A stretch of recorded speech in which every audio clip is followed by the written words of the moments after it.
Hello and welcome to the Transculture Club, the best club in the whole school. Today's members in attendance are Lachlan. Hey.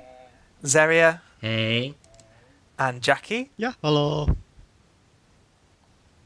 Jackie? Oh no, have we lost Jackie? I just said hello. There we go. I was going to say... Well, I can't believe I've been forgotten about already. I can redo it, that's fine, but was that a mic thing or a lag thing? I don't know. Or was that just a... I say we keep this in the Jackie podcast. thing. Yeah, we should keep we? it. We should Yeah. keep Is this it. really how we want to This roll is the for content everyone? the audience Yeah. deserves. This isn't the Transculture Okay, Club, it's the okay, Disaster Club. okay. It feels more Okay. human. Now roll with me, Jackie. Okay, you ready? Yeah. And Jackie. You're right. There we go. And I am your Oh my god. Do we have to keep it? Yeah. Okay. And I am your fearless club president, Brooke. There we go. We're doing this all in one take. And cross. I'm already. One take. Yeah. Perfect. Yeah. One take. One take Wouldn't only. have it any other way. Yeah. Okay. Sure. Let's just roll. So yeah, this is a new podcast. The world needs more podcasts. Welcome to the first podcast. Yeah. That's The right. podcast. This is the first podcast after the timelines Yeah. Yeah. changed. Yeah. So I guess We're I'll just here, kinda we're explain. queer, let's get it in gear. Yeah, you're right. That's I love you, awesome. Lachlan. That is good. That is definitely good. Yeah. So the name kind of gives a lot of it away, but we are going to this whole podcast, this whole shenanigan, is just a bunch of trans people talking about stuff. So yeah. In the simplest terms, definitely. in the simplest terms, How I'd describe anything. Yeah, anything. It could be movies, games, anime. It will be a lot of anime. That's We that's what it apologize. is. But also news, current events, stuff like that. You know. Sadly, we were trying to get all 6 of us to record an episode, like the first episode, just so we could introduce everyone who's part of the It's podcast. just, it's such a big club. Yeah. It is a big club, and everyone Ferris has got a track meet. exactly, Anna's learning the Studying flute, for Anna's in exams. flute Like, practice. Yeah. Busy school life here. So. Except Yeah. Lachlan and I. So yeah, it has been quite difficult to get all 6 of us together. So we just decided to get started on things. So yeah, there will be some different voices each week. So 2 people who aren't here for the first episode, you'll hear them soon, hopefully. That's Anna and Ferris, and their info, their Twitter and stuff will be below the video. Look Or forward I guess to in the their description on appearance in iTunes. future episodes. Yeah, Yeah. definitely. I feel like, I'll be really honest, guys. I feel like we are actually missing our 2 most sensible members Maybe. on our first episode. Okay. Look, I'm gonna be professional here. I am not going to be a fucking disaster lesbian today. Okay. Sorry, I'm always a disaster. I feel like that's like the morning mantra, Yeah. and every day is a fresh battle. Yeah. A battle I failed last 3. Miserably.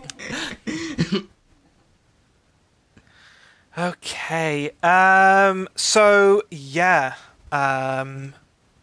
I guess that's it, just for kind of like getting into the groove. Let's go down today's agenda for today's club meeting. Oh, by the way, guys, we're really going to commit to this whole school roleplay thing. So yeah.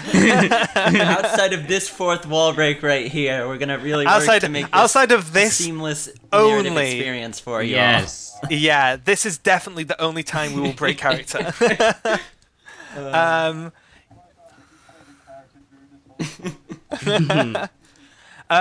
Yeah, let's start off with a really, really serious topic, guys. So I confiscated. Okay, I'm really going to commit to it now. I confiscated a very upsetting game of a fellow student today called Super Seducer. No. Oh no. Yeah, I know. It's just awful. And of How course, I seducing played. was it? Yeah, no. It's just like I was just watching. I was playing the whole thing, and the whole time I was just like, "Wow, this guy gets it." Like, fuck. You should. Okay, no, you need to go look at. That's the wrong method. Go look at Jackie's tweet. That's the right method. Wait, which tweet is this? Yeah. Which tweet of many? Yeah, you know, the one. That the one. Jackie.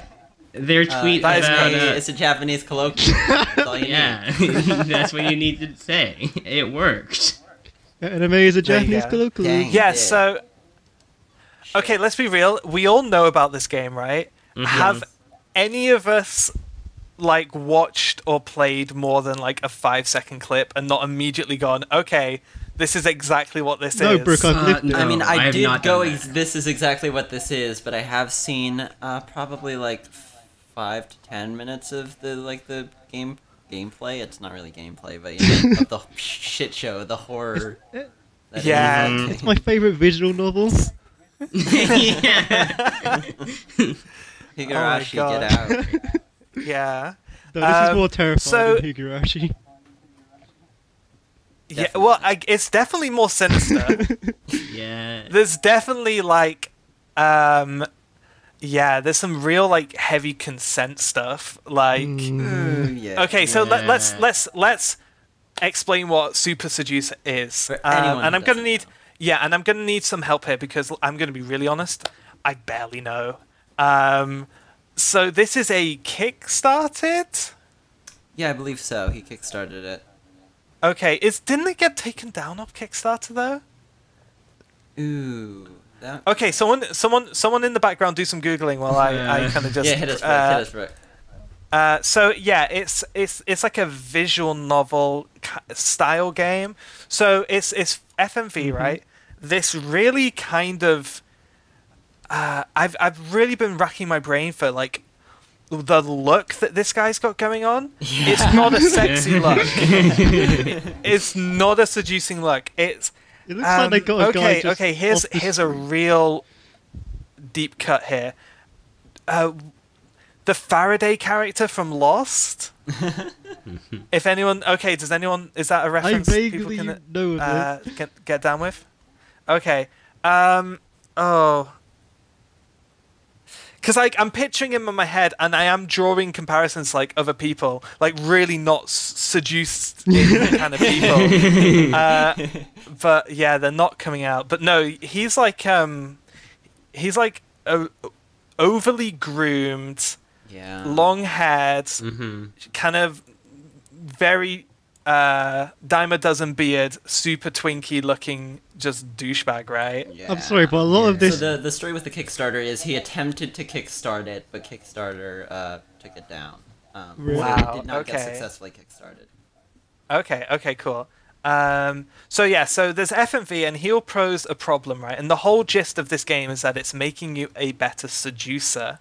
And just trying to teach some lonely guys how they should interact with women, how not Yeah. to be a creep. Don't like make dick jokes in random women in the street. That's not how you seduce women. I needed a video like game to lie tell and me. deceive them instead. Yeah. So yeah, it like presents a situation like FMV, like, oh, I'm walking down the street and there's a woman which I have laid my eyes upon, which I desire. My my loins desire this Oh, woman. no. How do I acquire this woman? No. The strangest thing about this, that this is like the most unsexy way to describe it. It's in this game. Yeah. Because it's not sexy. Exactly. But yeah, so Yeah. like you get this live action scenario playing out.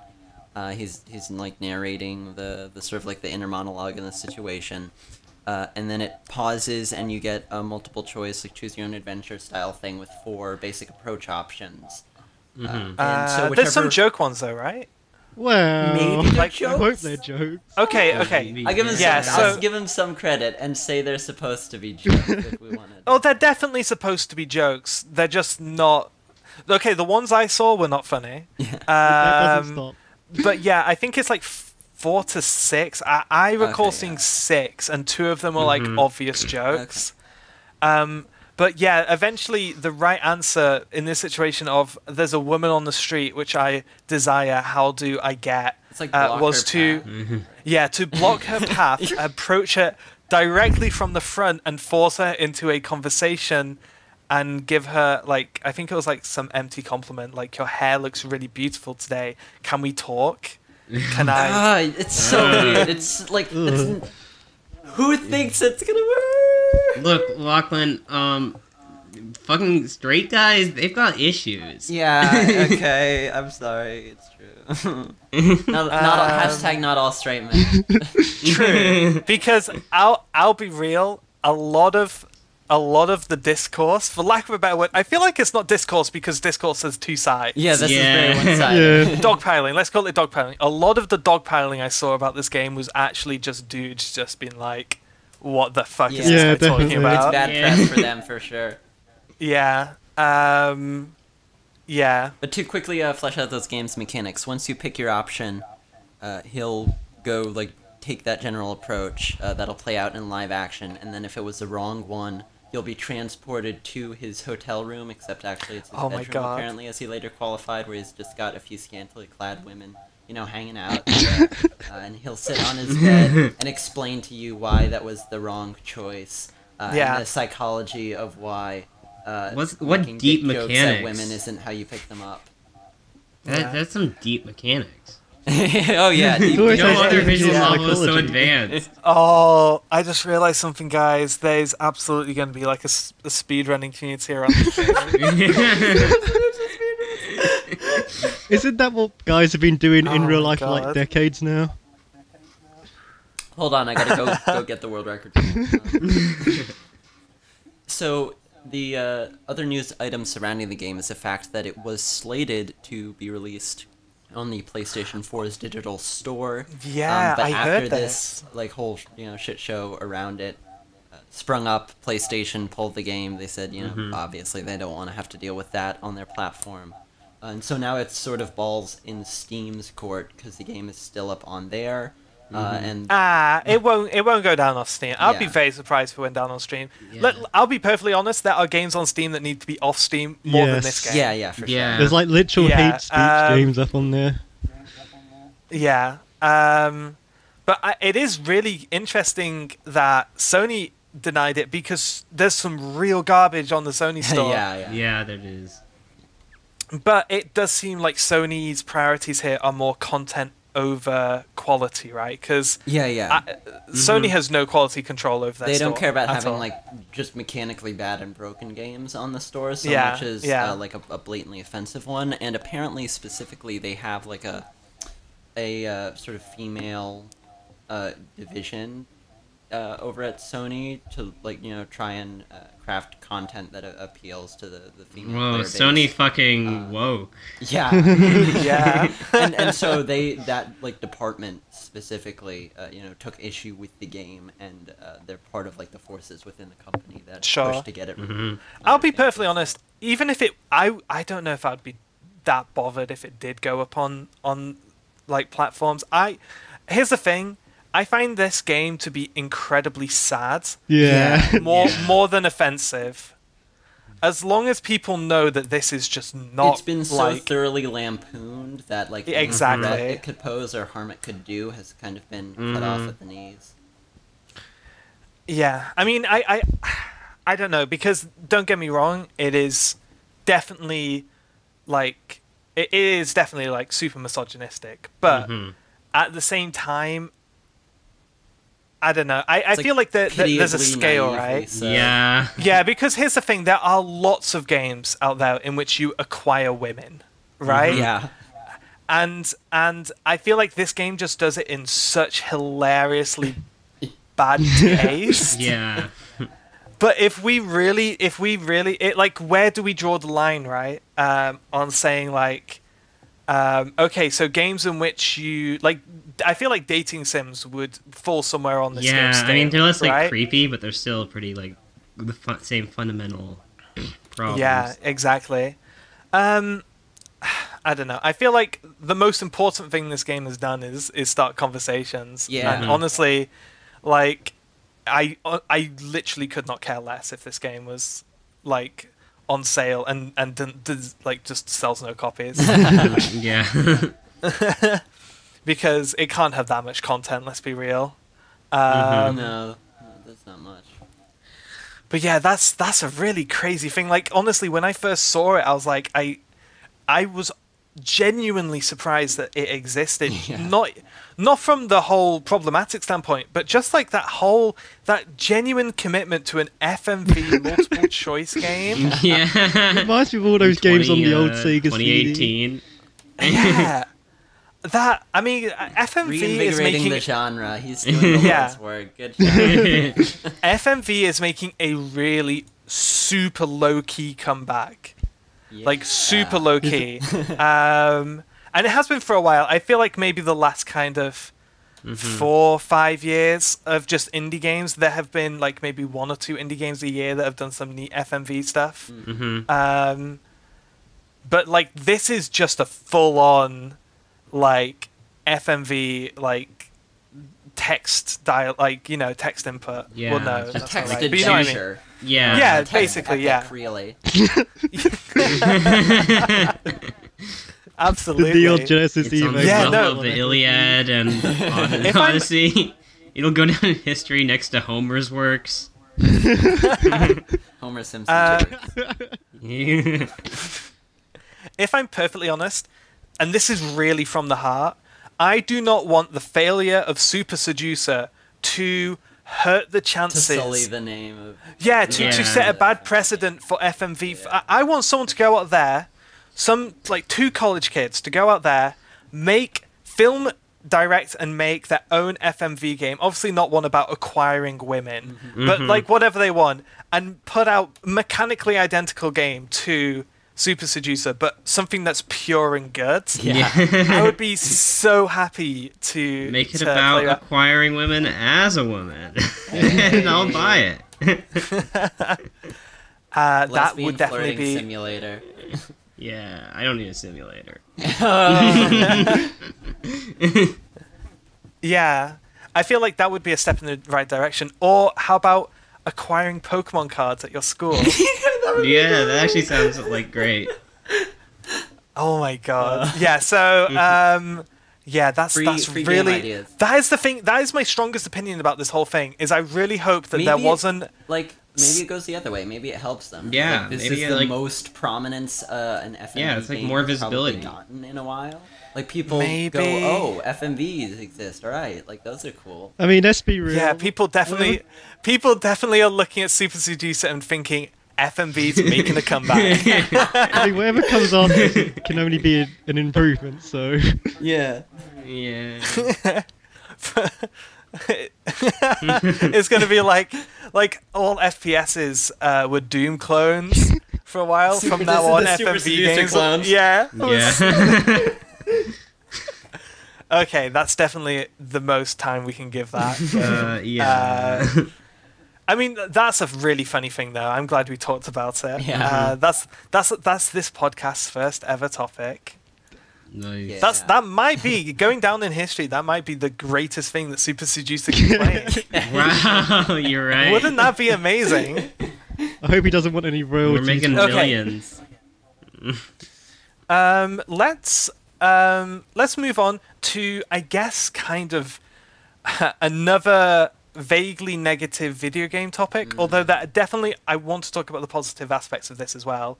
The Overwatch League, which is well underway and doing some serious work on the viewers. That's about as much as I know.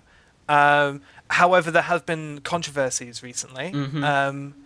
And I'm really going to have to throw this one over to Lachlan, who I know has been following the Overwatch League religiously. Yeah. Oh, Pretty she big has. Owl fan. So there was on March 9th here a set of 4 punishments meted out to 4 different members of the Overwatch League. We'll leave the most prominent to the last here. Taimu of the Dallas Fuel, he was fined $1,000. He used anti-gay slurs on his personal Twitch stream, presumably his stream. One of the coaches of the Houston Outlaws, he posted an offensive meme on social media. I don't know the specifics of the meme. I know it contained a bomb, so presumably some kind of Middle Eastern joke, something at their expense. After doing so, he issued an apology on Twitter of his own accord and donated.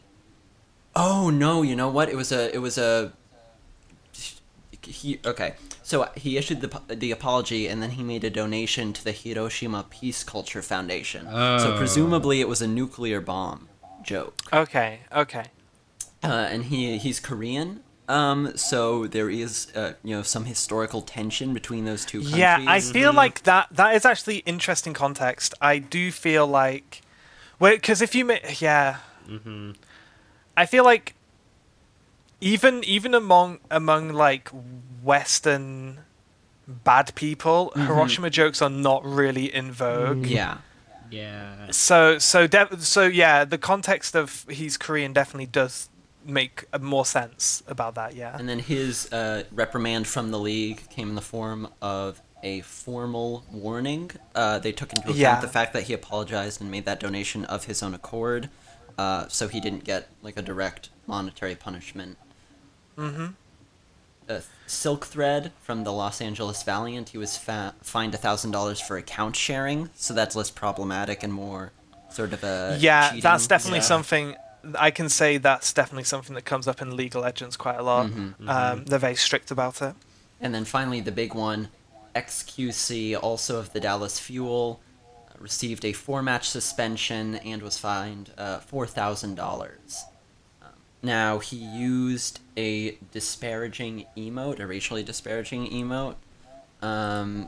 It is the Tryhard7 emote, which features a black man. I'm not sure like what the context it's generally used in Twitch chat is. So I do know some cool. some stuff about that. I don't know if I know that specific emote, but I read a article like maybe a month or two back about there's a black streamer, a long time black streamer. I wish I could remember his name, but I'm not super down on. Isn't his name like Trihex or something? I think that's who it is, yeah. Who has like a really early generation Twitch emote. So basically it was like the first black person Twitch emote that people could get their hands on. And of course Twitch chat is just awful. So like whenever like any stream is happening and a black person will come on stream, people will spam his emote. And the article was about his perspective on the whole thing. And he was actually like super cool, like really trying to keep positive and saying that like, you know, he was originally really proud of that emote and he doesn't want to lose it because of people using it badly. But yeah, I'm assuming it's something along those lines, you know, like a black person as an emote that people will spam in situations where they want to laugh at people of color.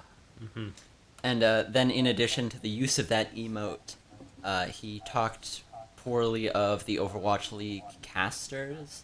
I think, primarily he was complaining about their quality and saying they're not good at their job, which is just sort of unprofessional as a member of the same league as these casters, sort of bad talking your coworkers in like a public setting. Yeah, I would maybe look upon that as a bit of a grey area, to be perfectly honest.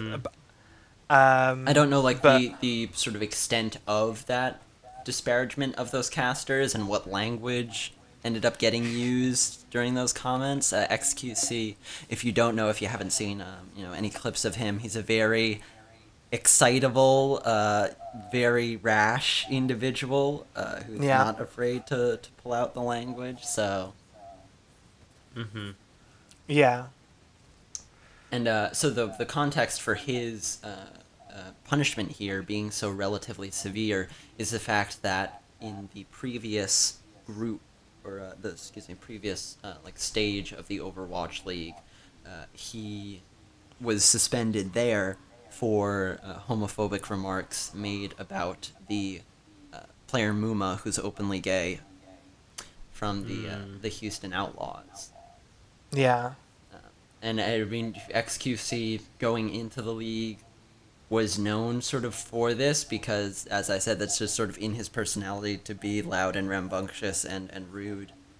Yeah. And there's a serious discussion, one, over what XQC's future in the league is going to be. He's sort of hinted that maybe he's not happy with it and he'd rather leave. And then about the Dallas Fuel more broadly, where Taimu also had that issue with the anti-gay slurs. And they've just sort of seemed to have this sort of toxic bro culture surrounding them. And in spite of being one of the most hyped teams going into the league, have both performed rather poorly in terms of their success within the league. They were the second worst in terms of wins and losses for Stage 1.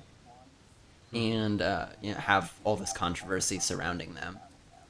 Yeah, I mean, the Overwatch League, I feel like it's had such an amazing launch, right? I feel like a part of this story is how delayed this reaction was, right? Delayed in regards to who? Well, I remember reading, I want to say, a Kotaku article like a week or so ago, talking about all of these slurs that had been thrown around and players who were sticking out like sore thumbs for bad behavior and the genuinely unsure whether or not Blizzard was going to do anything about it. I got the impression that it was maybe not as swift as some people would have liked, but that's a really outside perspective. Yeah, I hadn't heard those rumblings, but I mean, also, like, if you go to the Reddit post about these punishments being meted out, all the top posts are saying that XQC did nothing wrong and he shouldn't be punished. So that's like the general tenor of a lot of it. But maybe pull out your old Reddit post, Lachlan. No, babe, don't do it. But it's this whole meting out of punishments here from Blizzard is a very deliberate and strong statement of their general philosophy and the culture they're seeking to build with the Overwatch League. May I ask, how long has the Overwatch League been running for? It began early this year, I believe, okay. So January. Oh, that's very new. Stage 1 was 10 weeks of matches, and then there was, I think, a week or two off, and Stage 2 has been going for a few weeks now. I see. Okay. I know the viewing numbers have been really high. Yeah, they're fairly strong. I constantly get ads for this. In the first few weeks, it would dip into like the 75,000 to 90,000 range, but at this point, it's consistently over 100,000. Yeah, that is really good. Yeah. Wow. As like a Melee fan, that's like the very biggest tournament will get like 150. Like Evo might get 200,000, but like everything else is like sitting at like 50,000 or something. Yeah. No, a lot of what I'm seeing with the Overwatch League in terms of these stories really reflects a lot of what I've seen during the growth of League of Legends and the pro scene around that. I really actively followed the League of Legends esports scene from like season 1 till about season 4. Cool. So really saw like the growth and infancy, and also like I feel like League of Legends was super significant because it was the first massive esport. Like StarCraft was pretty big. Don't discount my StarCraft. I'm here honestly. I was gonna say probably the first massive massive esport in America. Well, here's the thing. Yeah. Which for like the West in general, I guess. For sure, globally massive esport, because like season 3 of League of Legends, they sold out Madison Square Garden, for the finals. And Olympic Stadium in London, season 4, I think. Was it the Olympic Stadium? That's cool. I think it was one of the Olympic stadiums, but yeah, I think like a quarterfinal of the season 4 Worlds was in London, and I know so many people who went to that. Yeah. Like, yeah. But yeah, like I remember one year, one Worlds, like a relatively hopeful Western team lost their jungler because he rolled a character on. I want to say they were in Korea, boot camping in Korea or something, and he made his character's name like a really bad Asian offensive slur. Yeah, not a good move. And yeah, he was just out of Worlds. Yeah. Yeah. Yeah, and obviously, I mean, I remember following it, you would hear almost like monthly updates on like punishments for pro players, like who's getting fined this month and why. And usually it was like account sharing. Often it was toxic behavior in game. Like mostly it was toxic behavior in like solo queue, right? On their own time. XQC has also been. He received like a ban from playing Overwatch itself, like the client, for like toxic report spamming of a player on stream. So it's you know, not just the league behavior. Even he's just an inherently problematic figure, I guess, with the way he conducts himself.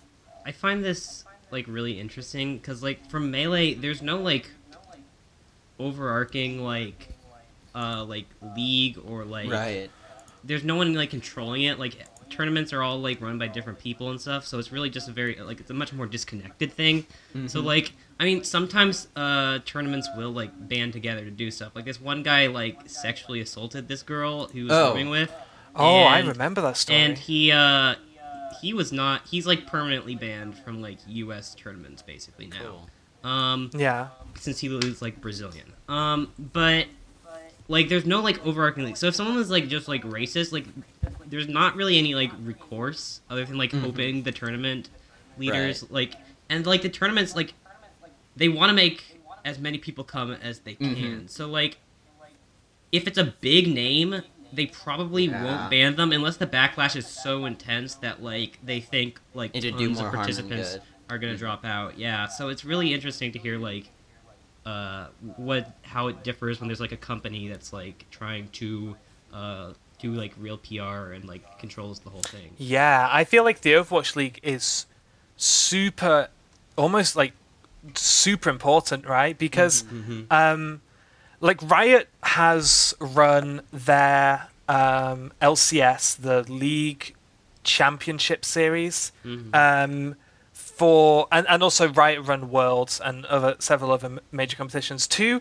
I think, or maybe not to everyone's like pleasure, because I know that they really forced out like the IEMs. Remember, IEMs used to be a big deal in League of Legends, and now I think literally there's one major IEM a year now, and that's the only non-Riot tournament a year. And other than that, it's just LCS and Riot tournaments.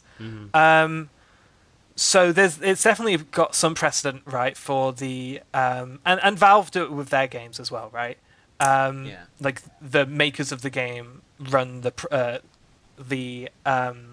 scene, but pro scene, but like the Overwatch League, like the big thing to me is that giving, it's not, you know, it's not Cloud9, it's not ninjas in pajamas or unicorns of love, it's London.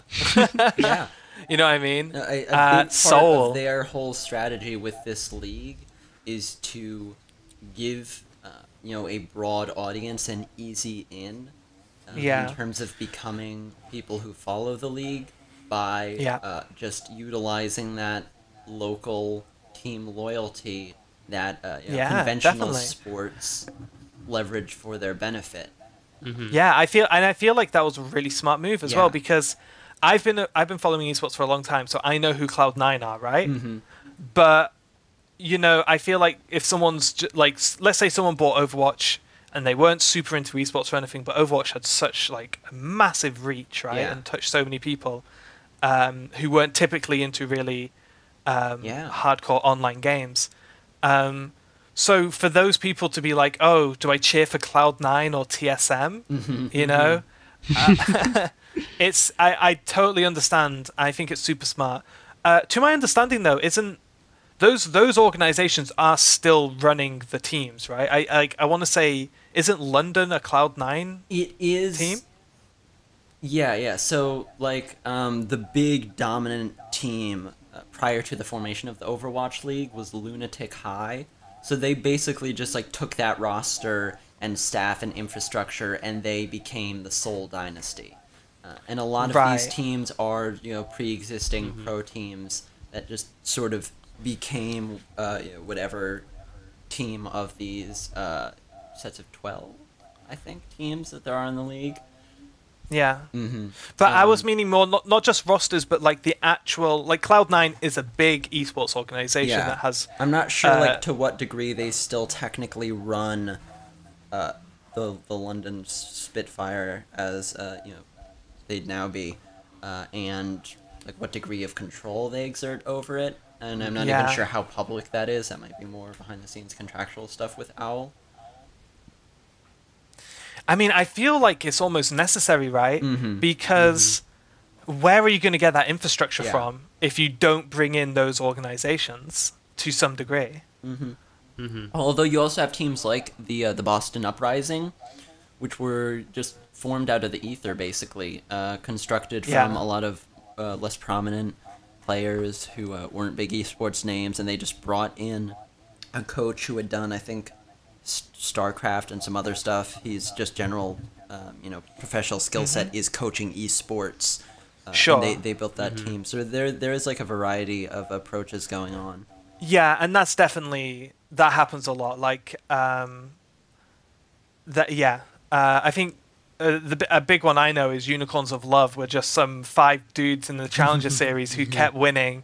And obviously this like really pink team with their unicorn mascot got so many fans so quick. And literally that organization was so like grassroots. Like, okay, we're winning, we're in the championship Challenger series, which is their like amateur series that gets up, like that promotes and demotes from the main LCS. And like, okay, we're doing well in here. And it's like, okay, wow, these 5 dudes just got into the LCS, and this has happened before and it's happened after as well. But I feel like the Unicorns are probably the big story there. And now they've got like tons of merch, and I think they've branched out into other titles as well, like. Honestly, as someone who's like really disconnected from esports, hearing these team names, I'm just expecting bananas in pajamas to show up anytime soon now. Well, I mean, ninjas in pajamas is definitely a thing. They've been around for that's ages. a thing. That's a Danish organization. Good old Nip. Also exciting in just like general Overwatch League culture developments is the fact that they, for Stage 2 here, did acquire the first female player in the league. The Korean girl. Geguri. The Zarya God, right? Yeah. Zarya God. She was picked up by the Shanghai Dragons, who picked up a bunch of players to try and rework their roster after not only failing to win a single match in Stage 1, but only winning a single map, which was against the Dallas Fuel, the other Texas team. And the Dallas Fuel, they were the second worst team in the league for that stage. So it was a real tough time for the Dragons. Geguri, she's still learning Chinese because it's a mostly Chinese roster. So she hasn't seen play, I don't think, in Stage 2 yet, but I'm very much looking forward to her premiere. Hell yeah. I'll definitely check that out. I will say one thing. Chinese fans do not take kindly to failure. The Chinese scene is extremely passionate and unfortunately not historically super successful in really any game other than Dota. And I'll be real honest here. That's because the Koreans play League of Legends. Like Dota is Chinese teams. it's China, EU, and NA, right? And China are about as dominant as they are in League of Legends. China and EU often trade places for the second best region in League of Legends. So, Yeah, speaking to that passion is the fact that, in spite of being the worst performing team, the Shanghai Dragons still had the highest merchandise sales of any of the Overwatch League teams. Oh yeah, and Chinese teams have a lot of money. A lot of money. You will see in League of Legends, you'll see a lot of Koreans being bought up by Chinese teams. I remember Faker getting several multi-million-dollar offers from Chinese teams. But yeah, I think those tournament wins were more important to Faker than the money.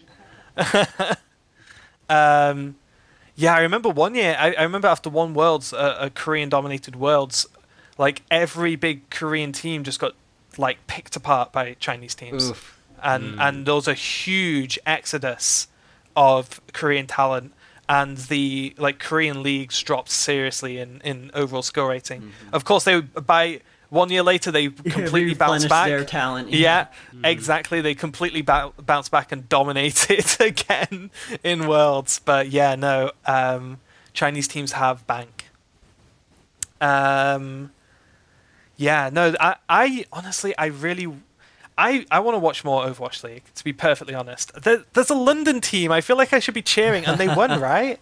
London won stage one. Spitfires, one of the top teams. They ended up winning stage 1.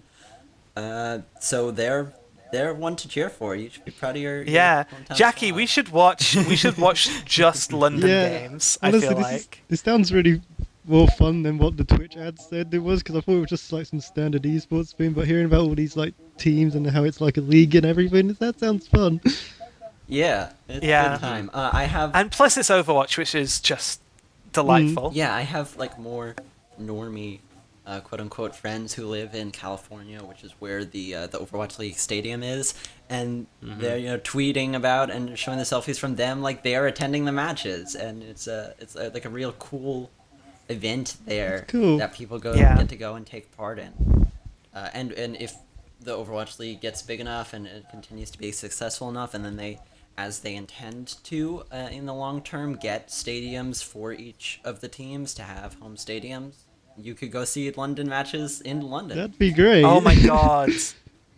Jackie, if London Spitfire get a stadium, I will drive down to London, get drunk and watch Overwatch. I'm glad you brought that second point up and not me.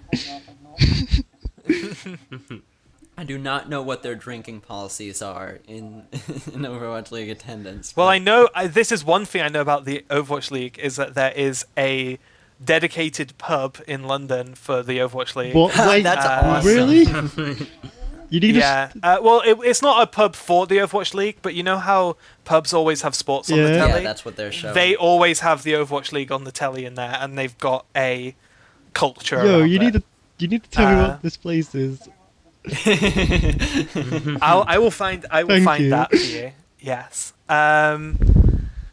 Okay. Yeah. Is there any?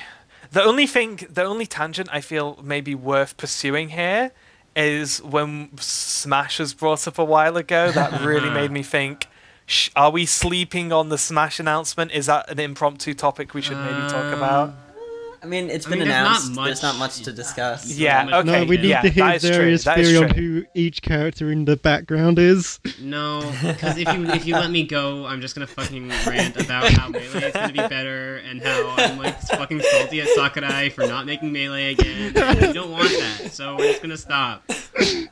There is definitely a full podcast topic we can do about Smash, definitely, because in the future, yeah. I also have some very Smash layman opinions. on My opinion Smash. is that I have fun with it and then just leave it and then just go home. When we get more details on it, we'll be sure to go over it. So look forward to that, loyal viewers. Okay. Viewers. Yeah, here's the really important question though. Over under, what do we reckon about Undertale characters in Smash. How likely? Because I'm going to be really honest, those outlines are fairly convincing. Okay, so, like, it's a good meme, but I also think there's at least like a 30% chance. I'd say 30. I think 30 is reasonable. It's definitely possible because Undertale is on the platform. Hashtag Solaire for Smash. Yeah. Oh my god. Crash Bandicoot. Well, I mean. Smash. Oh yeah, and because Crash Bandicoot's on the Switch has Toho games, so you know what I'm saying. Oh my god. Wait, Taiko no Tatsujin's on I would be Switch? totally okay if that's what Smash turned into. If Smash turned into Gaming All-Stars presented by Nintendo, which it kind of has been for Smash 4, like Bayonetta and Cloud and there's others as well. Yeah, I would be so down Cloud's for never that. coming to Smash. Because, yeah, but no, Smash got announced. It's honestly incredibly inspiring to see how much memes have come out about that announcement trailer so quickly. That inkling. I already saw the Lost comic made from the Smash logo. Oh yeah, I saw that. Yeah, so good on you, Smash community. You're doing amazing. You're doing great, Good Speedy. on you. Yeah. Okay. So let's move on to a real topic. So this is written down as Darling in the Franxx and Kill the Kill, but I guess we'll go like in that order, right? Sure. It was kind of like a throwaway thing, like, oh, haha, should we do Discourse? Like here's the deal. I'm really gonna need you guys to lead this one off because I have not started Darling in the Franxx yet. Okay. Yeah, Darling in the Franxx. It's a cool, fun show. The thing about Darling in the Franxx, right? Okay, so first of all, I think Lachlan and I both like it, right? Yep. Yeah, we both like it. But like the way I like it is not the way like the show is like necessarily meant to be liked. I'm not sure Okay. about that. Well, the thing is, okay, the gender stuff, it's trying to actually say something. I'm positive.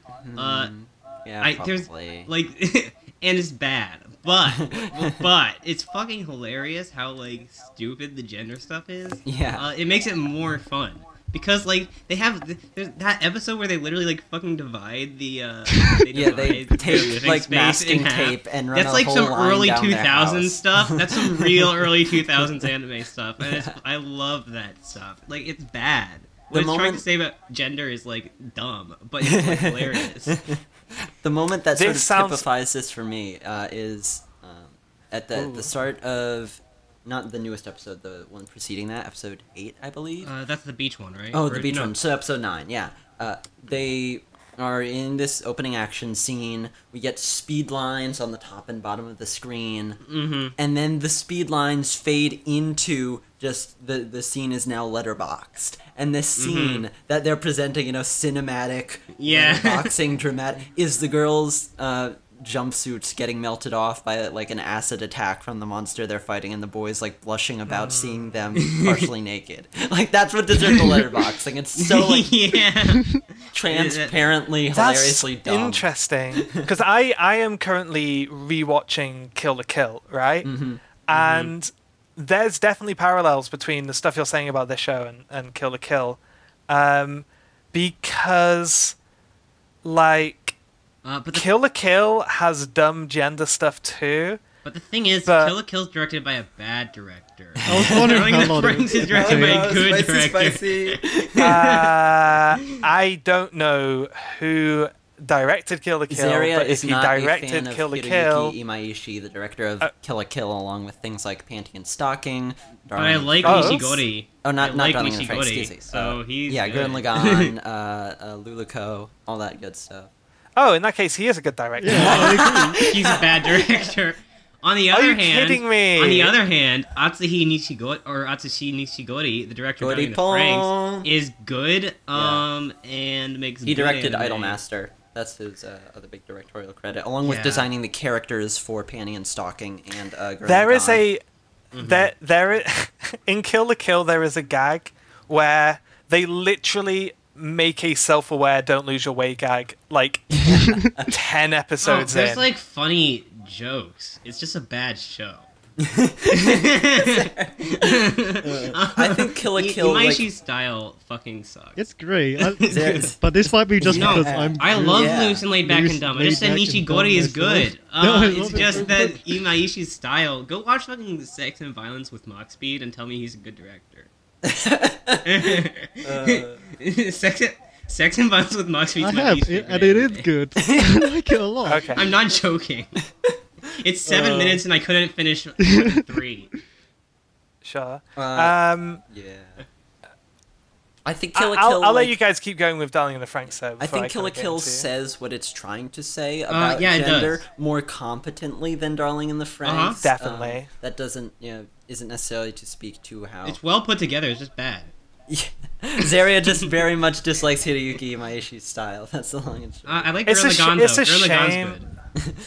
It is kind of a shame that we're not on the same page about that, but it is expected because I feel like Kill la Kill is a very powerfully Marmite series. I know people who absolutely adore Kill la Kill, and people, I've just met another one who don't like Kill la Kill at all. I am actually realizing through my rewatch just how much I love Kill la Kill. I'm really contemplating how much this series is challenging my favorite anime ever. Whoa. That's cool. Yeah, it's just okay. Here's Oh no, Cross-Ange- Croissant about to be Cross overtaken. Cross-Ange is like my meme favorite, but it's nowhere near my actual favorite. No, no, Kill la Kill is powerful for me because it makes me feel so good, right? There's just something really. Honestly, and here's the thing: I hesitate to say empowering about it because it straddles the line of like being problematic so closely. Yeah. And I feel like Kill la Kill demands that you either take it on good faith or not, right? Like either you're in or you're out on Kill la Kill. And if you're in, then you are willing to listen and give it the benefit of the doubt on the things it's trying to say about gender and about sexuality and objectification. And if you're out, then you're never going to be able to take what it's saying seriously. I mean, okay, the thing is, I don't care about the problematic stuff. That is not my problem with the show at all. I just hate his directing style. And that is not a conversation I can engage with because I do not take an analytical viewpoint at all while I consume media. I mean, I don't know if I'd call it an analytical viewpoint. It's just it's grating to watch his shows to me. And there's no way to get over that. I mean, I have my fucking problematic faves. Penguin Drum has 3 rape scenes. That's not cool, but it's fucking good. I just don't like Imaishi's style. That's what I guess that kind of it's I guess that makes it really hard for us to have a conversation about it. But that's fine because honestly, there are things out there which I immediately throw up a wall against and just do not want to engage with. So I definitely understand where you're coming from with that. It's just I can't really relate because when I throw up those walls, it's not for things like who is directing it and their style. That's just kind of big picture, not how I interact with media. I tend to I want to just completely immerse myself and just feel it rather than think it. You know what I mean? Yeah. And I feel like that might be really relevant to just how much I love Kill la Kill because right now I'm watching all of Kill la Kill while exercising on my exercise bike, and there have been so many moments where I've just thrown my hands up in the air and just cheered. Just been yes, get them. Does Darling in the Franxx have that, or is it just more a fun, goofy thing? I just call it really fun. Yeah, it's more goofy than super. I mean, victorious. It's also definitely. it's not subtle. In a good way. Lachlan talked about the letterboxing. It does that constantly. Yeah. It just is oh, important scene. We gotta letterbox this where the audience won't get it, and it's pretty funny. Yeah. The thing is I feel like I might have been caught off guard for how much I'm capable of like really breaking down how I'm feeling about Kill la Kill. Because there's so much to talk about. It's such a like a loaded series in terms of super packed with yeah, and it's like, you know, I could talk about the style of it. I could talk about the message. I could talk about the story. But it's just a banger. That's the best way I can describe it. That's the way to describe That is an anime that 100% fucking slaps. Like, that's how I feel about Kill la Kill. Yeah. So I don't know. I guess that's maybe not what I'm looking for then in Darling in the Franxx. Yeah, no. All the highlight moments for I think most of us have been like just character interactions. It's a mix of goofy character interacting and the fucking animation. Oh my god. Oh yeah. God, yeah, Kill la Kill yo-yos on that so much. Like, sometimes you'll have some really cool looking stuff, and then you have like there's a fight scene where Satsuki like runs up a wall, and it looks so bad. It looks so bad. Do you have to break out that digi video? Yeah. The animation. But there's like most of Kill la Kill's bad animation moments like is on purpose though, right? Inherently or intentionally so, and yeah, I think work to its benefit for the most part. Yeah, there's definitely a difference between the bad animation on purpose and the stuff that's not. Like Satsuki running up the building and her legs don't look like they're moving. That is not on purpose. But there's a scene where a character gets both her arms chopped off and they just pop off like that's definitely like clip a great art. moment. Yeah, it's so good. Yeah. Yeah. But yeah, what Zeri and I were referencing is there's a basically a video of Digibros going over why Kill la Kill's animation is stellar and like how all of its janky he's animation right. moments It's a are bad totally show, but intentional like and genius. it's correct. Yeah. It's well put together. It's just bad. See, I feel like you, in so many ways, in so many different ways, have said it's good, but it's bad. And I feel like if I translate that, are you saying it's good, but I don't like it? No, because I actually do define good to mean like I like it. But I think there's various aspects of goodness, like how well something's put together and how good it is overall. I don't think are the same thing. Like if something, I wouldn't call something good if like I don't like it, because I also wouldn't call something bad if I like it. Like I fucking watch Nanoha, that shit's not bad, that's good. But even if it's not technically well put together, whereas Kill la Kill is like structurally very sound, but because it just doesn't resonate with me at all, I see it as bad. I mean, like I guess your phrasing would work for some people. I just don't tend to define bad and good. To be perfectly honest, I do the exact same thing. We come from the Digibros school of good and bad. Yeah, basically. No, sorry, Jack. Oh no. Jackie was expelled I've from got that to leave school. the podcast now. 3 times and he's summoned. Jack got that retweet yesterday, so... Hell yeah. Come on. Shout out to the clout.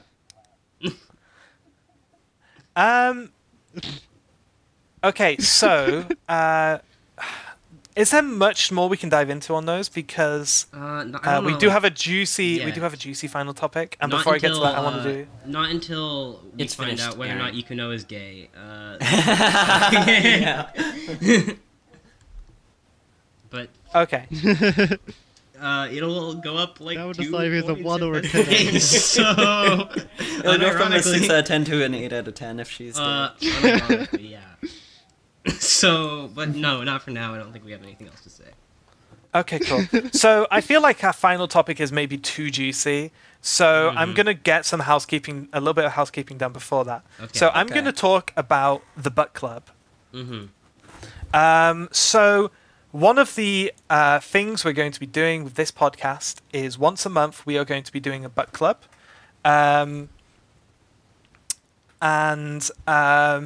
We, the podcast and the Transculture Club are going to be setting you, I guess, club members. I guess that has to be right for it to make for this all to work. We're going to be setting you some required reading, and that could literally be anything from a game to an anime to a movie to music. We're starting off with. Oh, hang on. First, So every 4 weeks, every fourth episode, we're going to extend the podcast. Usually, we'll be aiming for about 1 hour 30 minutes, but every fourth podcast we will do the book club, right? And it will probably go another 40 minutes or so after the hour 30, where we just discuss the media that has been set. It's entirely optional. It'll be after the regular podcast. So Optional required reading. Yes. Well, yes, all required reading is optional if you're doing school right. Yes, same. I went to university. That required reading didn't get read. So yeah, if it's just not something you're interested in, you didn't didn't have time to get around to it, then you don't have to listen.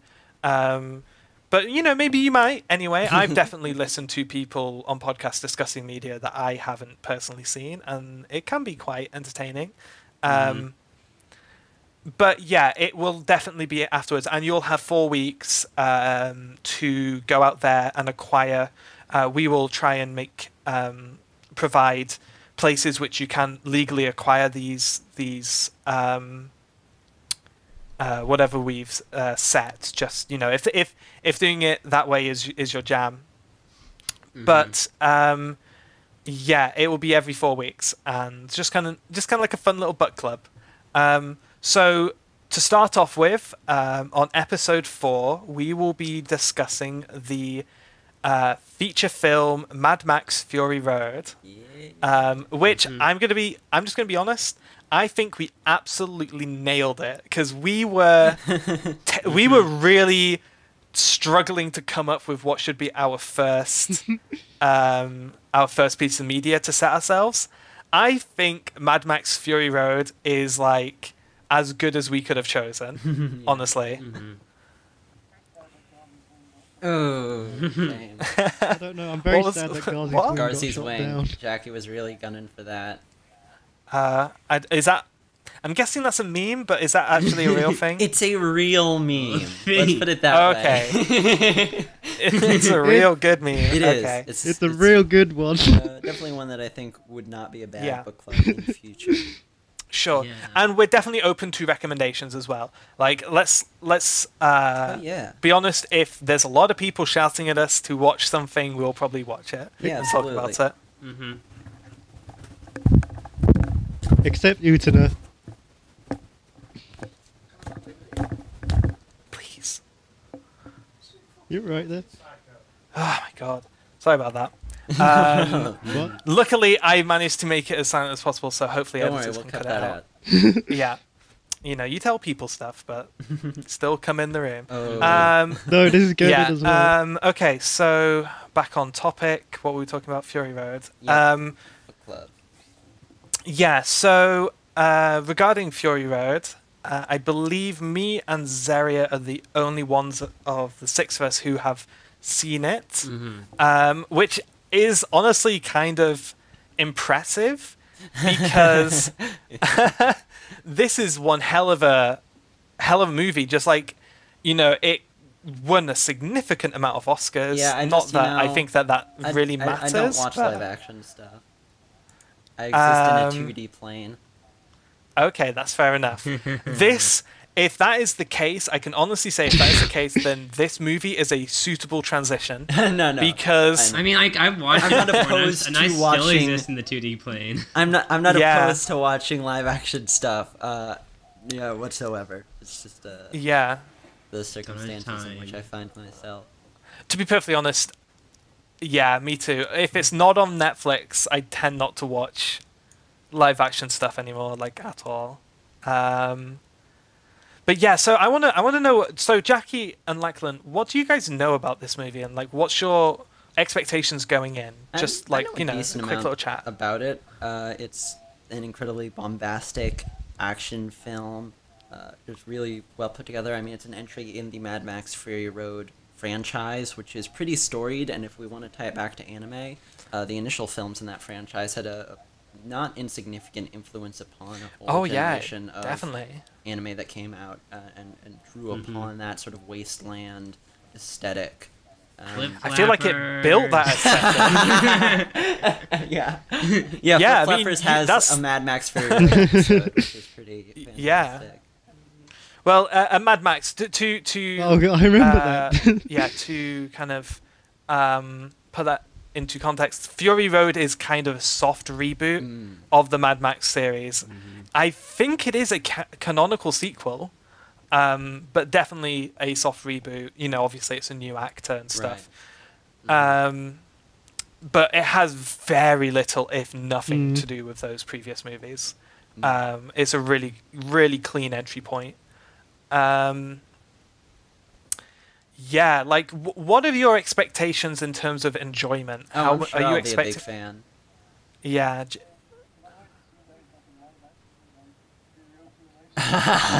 No, don't say that.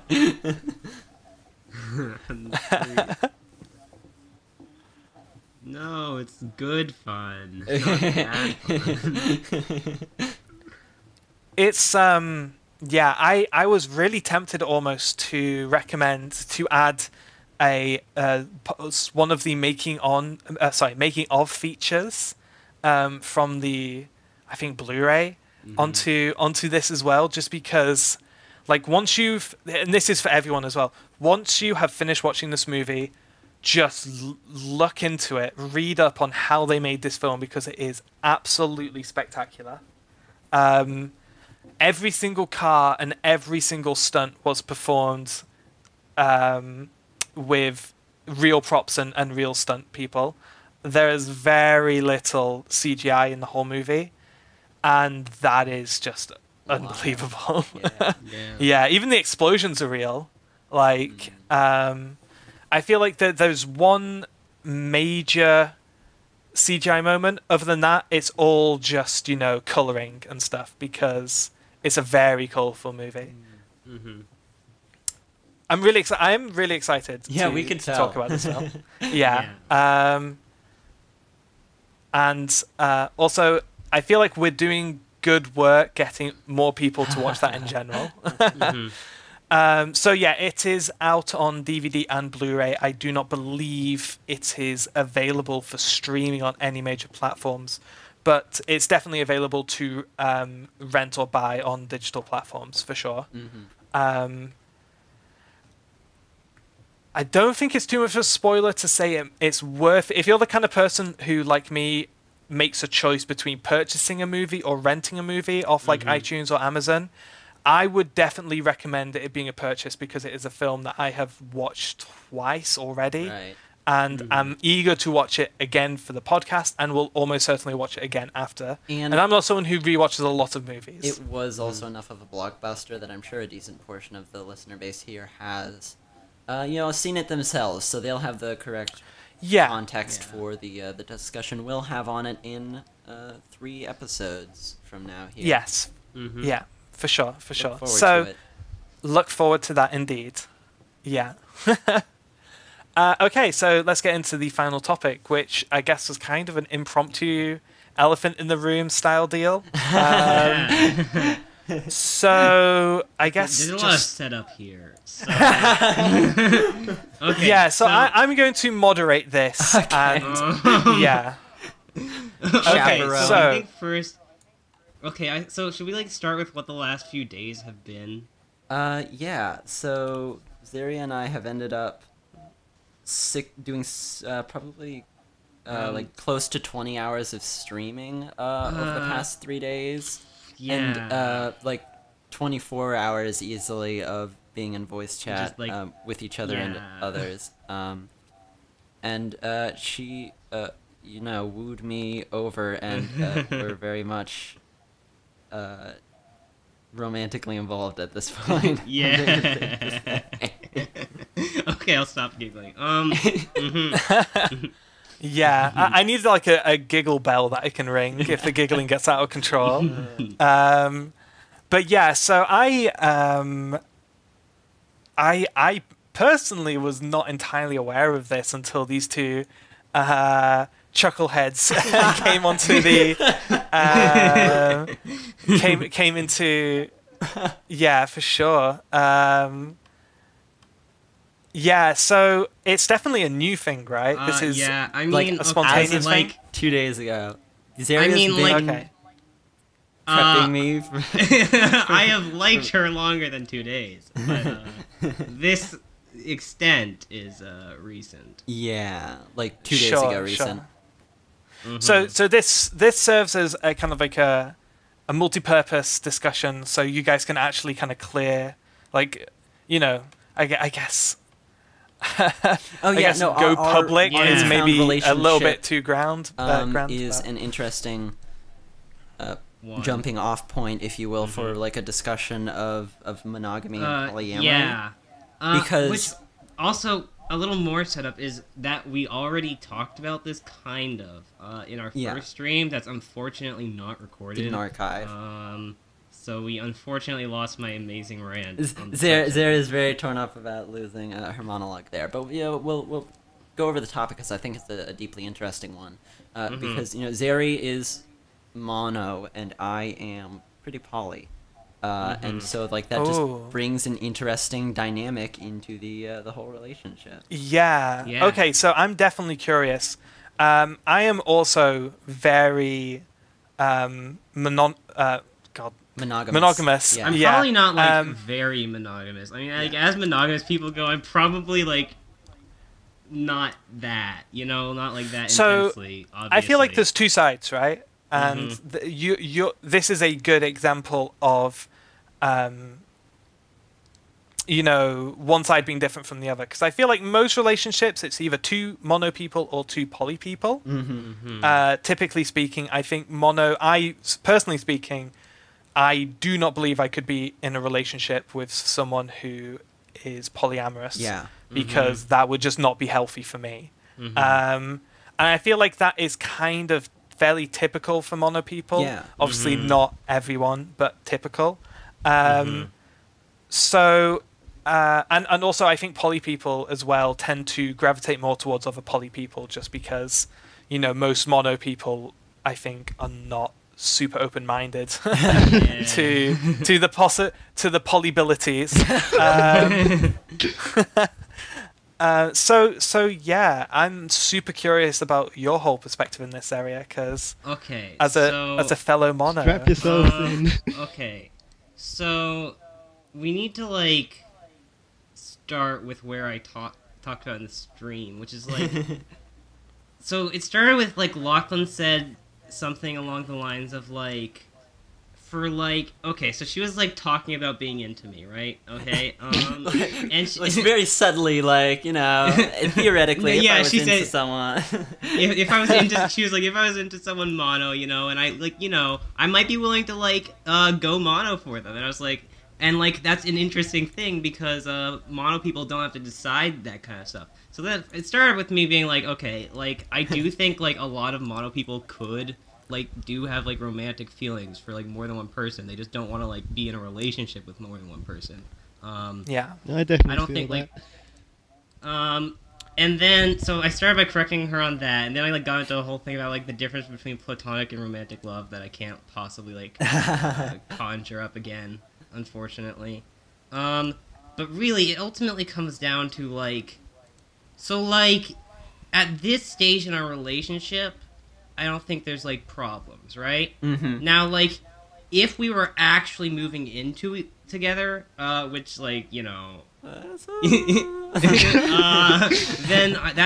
that's probably the point at which like I'd be like, okay, so we need to get a little more like a bit more exclusive about this. But like right now it's like that's not necessary, it feels like, and it's hard to like really describe because like I said, I guess I'm probably like less strictly mono than most mono people, but like for a long term like cohabitation relationship, I'd still like really prefer to be monogamous. Mm-hmm. But like we're not there yet, so Yeah, like the situation as it stands now is I already had / still have like a girlfriend, aside from Zaria that like I've met up with, and you know like she's like I do legitimately love her, but like I also deeply love Zaria, and so it's like this like I love two people. Dang, like that's a weird spot to be in. yeah, and I mean, like, am I jealous? Like, yes, but like, it's not like a deal breaker yet. Yeah. I guess I can definitely understand that to a degree. Not to detract from people who have online relationships. I've definitely pursued them myself, but I definitely put an online relation because there's the end game in my mind anyway. I know this isn't how a lot of people work, but in my mind, the end game of all relationships is cohabitation. Yeah. Yes. No. See, that's why I said we're not technically dating. I mean, I because was to me already at the stage with Irado, my first girlfriend, my other current girlfriend. It's weird. Yeah. Yeah, polyamory really kind of throws terminology into like, yeah, we call it poly 1, poly 2. Sure. We were like thinking about how we would move in together and like figuring out the logistics of that. Like we were at that stage. I mean, we had met up and like hung out and really enjoyed our time together. Yeah. So I mean, like that certainly would not necessarily be like just a purely online relationship at this stage. Sure.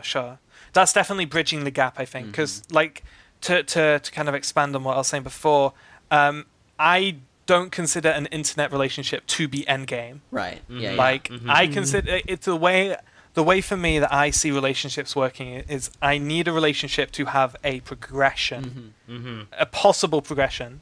You know, I personally would have no problem starting an online relationship with someone as long as I had faith that there was a progression possible. Like, if it was only ever going to be online, I don't think I could sustain it. And Definitely. if I don't believe I can sustain a relationship, I don't same. want to get into it because I don't feel like it's fair on either myself or the other person. So, like at this stage at least, I don't feel like I'd have too much of an issue just being exclusive with Zaria when we move into it together. yeah. sure. Which is weird, like to go exclusive with a singular person when you still like do love this second person like on a meaningful romantic level, but like I mean that's where we get into my like romantic and platonic thing. Like I can't recall it. Like I can't replicate it.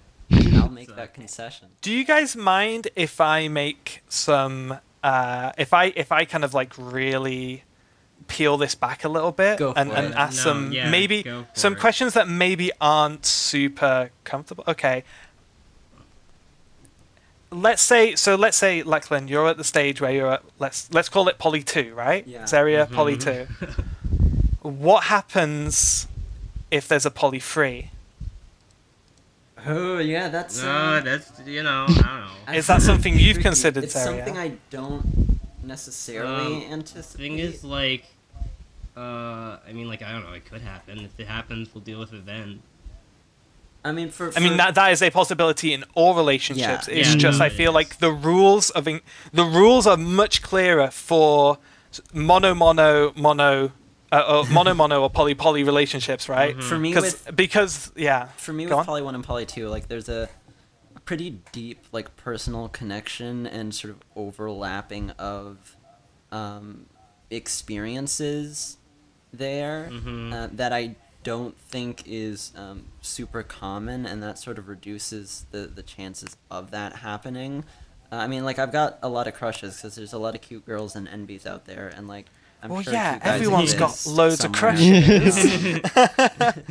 But like, there is a marked difference between like those crushes and a deep vested romantic Oh, interest. yeah, and I for think sure. I'm not like. There's some super poly people who are like, you're cute, we're dating. Yeah. And that's not quite me. Yeah, I do kind of. I know a lot of people who are like that. Yeah. I know people. I have mutuals on Twitter who have like at this point 5 Twitter girlfriends, and that is for the way I engage with that is I say you do you. Yeah. But it's so almost that kind of relationship for me. It's just so far beyond what I can relate to personally that I just feel like I have no place at the table discussing that kind of Like relationship. that's something I could relate to and see myself in potentially, just like with the way my amory works. But it's not like something that I'm like super predisposed towards and like would necessarily fall into just as a natural course of the way I pursue things. So because you also cohabitation, is that also what you consider to be endgame, Lachlan? Yeah, definitely. She's my fucking future wife. I can hear the church bells ringing already. It was Oh smart my to leave God. this to the end. Yo, that's a really good point. So do you reckon lesbians have like proposal arms races? Because like It's too late. I've already done it. okay, but and also gay men, right? Because heterosexual relationships, pretty clearly established that the guy is supposed to propose to the woman. Right. Are Zeri and I gonna fight over who gets to propose? This is the scenario. This is what I'm trying to establish here. Is let's say you have a lesbian couple. Let's go lesbian because it's home field advantage. Where they start the relationship by saying, "I'm going to propose to you one day," and the other girl is like, "No, I'm going to propose to you one day." Yeah, that I could see a proposal like 2 weeks later. This like proposal chicken. That actually reminds me. You guys must have seen the viral video of the lesbian couple. One of them proposing during Pictionary. Oh yeah. And then the other girl just like accepting and then going to her coat and pulling out her wedding ring because she was also going to propose, which is just amazing. They've got it down Yeah, on lock. lesbians are pretty good. Yeah, we're fucking great. Lachlan was fucking leaning straight, and then I like. Yeah, I was drifting straight. Like, ooh, like I have never like been attracted to boys before. Like this. Boys are pretty good. Cool. Agreed. But then like Zara grabbed me and yanked me back into the land of the lesbian. It was Black Panther, wasn't it? No, it wasn't. That was before Black Panther. It was mostly cute anime boys that like were my gateway to like potential straightness. Okay. Then No, Zara I just, actually like, shoved Yuri I down my know I'm throat. like basically like 100% lesbian because I watched Black Panther. I'm like, yeah, I mean like he's fine, I guess, but like the women here are like so good. Black Panther was an exceptional movie to watch as a bisexual. Oh, yeah. I need to check this out then. Oh my goodness. I mean, for a man, he was pretty good. But that oh qualification's my God. pretty. That's like a -4 to your stat sheet. -4 is like low. More like -10, -9.5. Yeah. So I guess Jackie, that's I know something. you're like some what? sort of poly. If we went on to let Jackie interject and Yeah. have their thoughts on this subject, if they've got any to share. I don't think I agree with that. I'd say I'm more closer to like Zaria's very loose monogamy Oh, more than okay. anything. Because it's Yeah. Now I think about it, I'm not sure this is something I've really heard you talk about. something I I don't. thought I had seen Jackie mention, but It's something I think about, but I don't really subscribe. Just like my gender, I don't really subscribe to anything. Yeah, you've definitely talked about being like loose. Yeah, right? looseness That's is something something I identify with. identify with looseness, just the word and everything surrounding it, extremely So, yeah.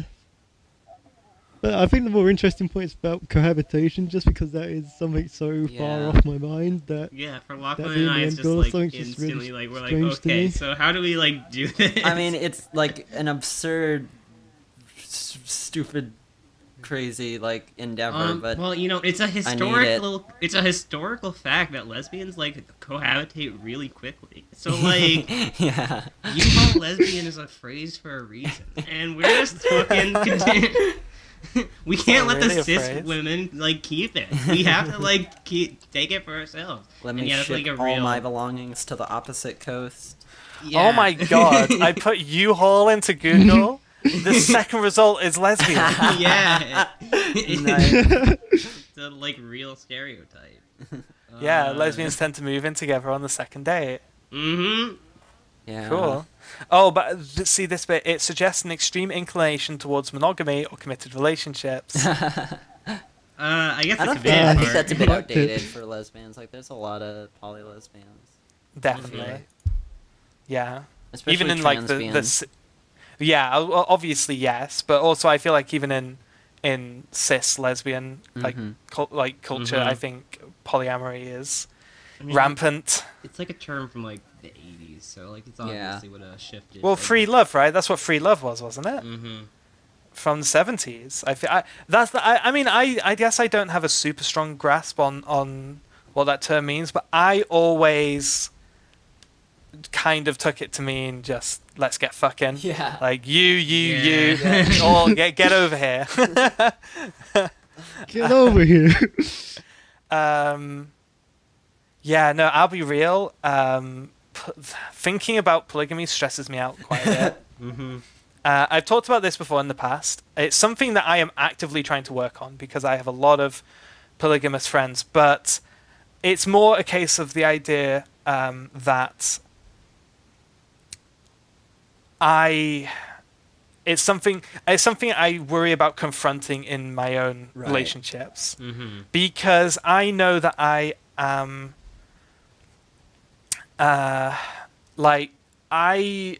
the way I want to like exist in a relationship is to do as much possible as I possibly can to make my partner happy, you know? And the idea And I that, feel like you're not that would be sufficient. extremely dangerous to combine with someone who reveals themselves to be polygamous. Mm-hmm. Because I I just know kind of love her so much. Yeah, She doesn't care. Yeah, no, she's got me so fucking tightly wound around to everything that. yeah. So, but yeah, no, like the idea that that I would be making my partner unhappy by Yeah. being exclusive with them stresses me out, which is why I really try to like even in my Tinder profile I've actually started putting that for my own safety I cannot date someone who is polygamous because I know it would really just devastate me and I know I do recognize that it does come from a place of jealousy, but I feel like there is a huge difference between active jealousy and passive jealousy. You know, active jealousy I feel like is something that you can tackle, right? Yeah. And you can work on being, you know, insecure and jealous. But I feel like monogamous, you could call that passive jealousy. This idea that you need someone who is yours and you need to be someone's. Yeah. And only, right? And yeah, it definitely is jealousy, but I don't think it's... I have kind of bumped into people who subscribe to the idea that polygamy is the right answer. And I'm not going to throw this... I'm not going to throw this around because obviously the monogamy side is way worse for that. Yeah. Way worse. But it does exist on the other side to a degree, and it's. I feel like there's so interesting conversations to have because it's two very different ways of existing, just like straight and gay, okay? But at the same time, I feel like monogamy and polygamy are completely different beasts from gender or sexuality. You know what I mean? Where No, it changes like the very nature of the relationship in a way that like gender Yeah. and sexuality don't necessarily matter for. Yeah. Um, I guess I'd explain it just like there's a lot of structural changes there, which you can't find many other places. yeah. I mean, this is a massive topic, right? Like, Yeah. we're really just Yeah. scratching the tip of the iceberg here. So I really don't want to dive too deep into it too much, but I just want to recognize just like I feel like it's super relevant right now as well. Oh yeah, for like sure. Mm-hmm. I feel like there's obviously a big gender awakening happening Yeah. in the last 5 years, but I feel like on a much more lower key, I feel like polygamy is also kind of Yeah. waking up. And the reason I say that polygamy, I find the binary of polygamy and monogamy, which I think is fairly safe to say there's a binary. I can't imagine how something would exist I mean, there's, outside like, of that binary. degrees of each, but I think it is Yeah. not binary between the two ultimately. I mean, I guess Yeah. like you could. No, I mean not really. I mean, I guess you. Like I mean, you could be in a monogamous relationship as someone who's poly and vice versa, but you wouldn't. Yeah, like, but you're not still be poly dealing or with mono. binary, Yeah. binary values to certain degrees. Yeah, I feel like it's something that doesn't have a lot of necessarily. I mean, it does, but nowhere near. It doesn't inspire as much pride or identity around. Not yet, at as- least. I think like opposition often brings that out, and maybe as polyamory takes a more prominent place, like in the general public eye. You might be totally right. That could yeah. happen. I can see this happening. I mean, it does to a degree. sure. I've definitely run into people who are very active on. You know what? I think.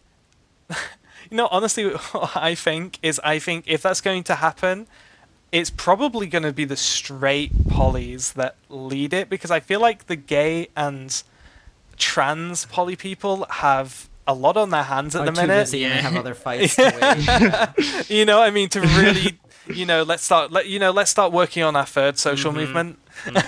You know what I mean? Yeah, and also I don't feel like there's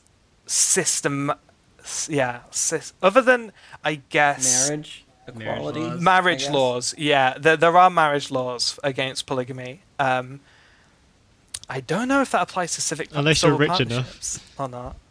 I think it probably will. Probably, yeah. Probably. Yeah, but that is again a completely different situation, because obviously marriage from a state perspective is a lot about finance. That and did actually come up during the gay property marriage debate ownership. in America too. The like, is the next big marriage debate over polygamy? There was an article in Time magazine actually about But it. then like trans stuff just became like the actual. But yeah, so- that was the issue.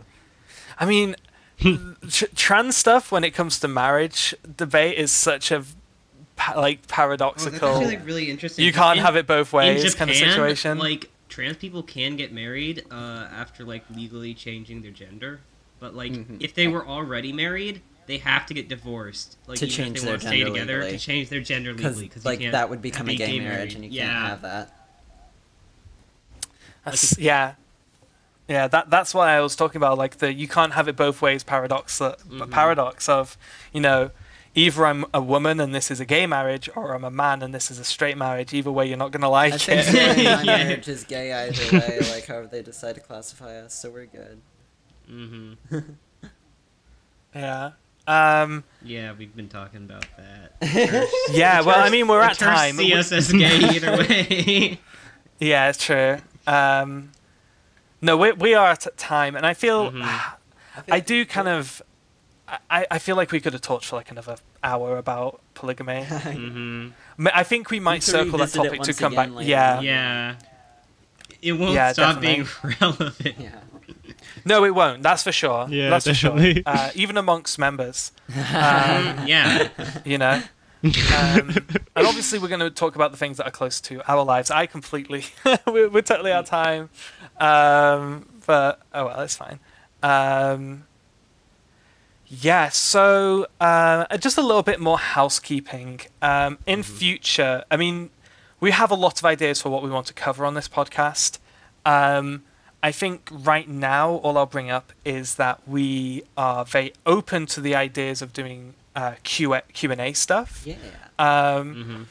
So the best place really for news would be the podcast's Twitter, which doesn't exist yet, but we are slightly it will, because we are slightly pre-recording this out of our regular weekly schedule. With it being episode 1, we have that luxury. So podcast Twitter is the place to go for updates and stuff like that. But yeah, I feel like we're definitely going to look into a few Q&A segments,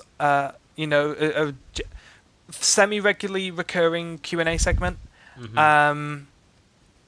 So there will be places to send in questions and suggestions for topics and stuff like that. So just keep your eyes peeled. This is... I feel like this is going to be a very fluctuating podcast. We're going to try and keep it structured as much as possible, but we have a lot of ideas and a lot of hosts, and it's going to be pretty different week to week, I think. Probably. Sure. But I think we're done for our first episode. Just one episode final 1. segment to end the episode on. Yes. The trans culture this week is... Yeah, so... I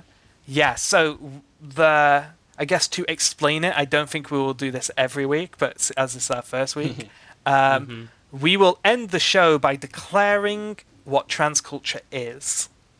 And the way this little party game works is each of us are going to make a suggestion for what trans culture is, put forward a candidate, and then we will decide as a group what trans culture is for the week, and that is legally binding. Not by the powers of man, by the powers of gay. Yeah. Which obviously is a superior power. We have the official rulebook out.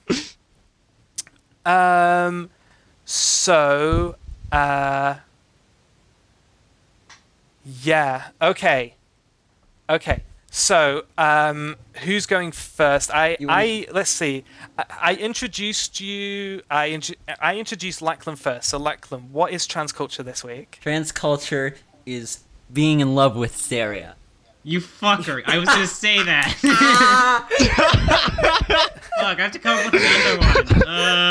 No, do it anyway. Fuck. Well, being in love with Saria. That's okay. Trans culture is being in love with Brooke. How about that? Denied. No, that's not mine. That's not mine.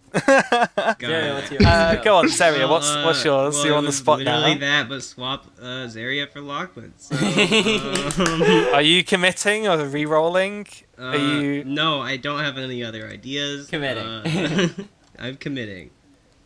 Okay. Jackie, what is trans culture?